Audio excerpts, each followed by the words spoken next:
வணக்கம். இன்றைக்கி நம்ம பார்க்க போகிற சமையல் ஒரு சூப்பரான தண்ணி தேங்காய் சட்னி எப்படி செய்யலாங்கிறத பார்க்கலாம். இப்போ ஒரு பவுல் எடுத்துக்கலாம். இதில் பார்த்திங்கன்னா காரத்துக்கு தகுந்த மாதிரி வரமிளகாய் சேர்த்துக்கலாம். நான் வந்து ஒரு 7லேருந்து 8 வரமிளகாய் சேர்த்துருக்கேன். சின்ன சின்ன வரமிளகாய் தான் இருக்குது. 1/4 கப் அளவுக்கு துருவன தேங்காய் சேர்த்துக்கலாம்.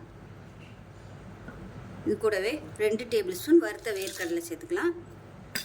அது கூடவே 1 டேபிள் ஸ்பூனுக்கு பொட்டுக்கடலை சேர்த்துக்கலாம்.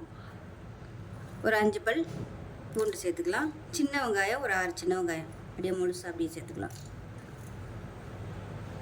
இது கூடவே கருவேப்பிலை கொஞ்சமாக சேர்த்துக்கலாம்.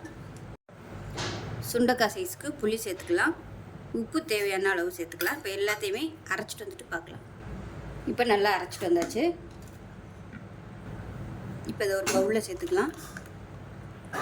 இப்போ எப்பயும் போல் கடுகு, உளுந்து, பெருங்காயம், கருவேப்பிலை போட்டு தாளிச்சதை கொத்திக்கலாம்.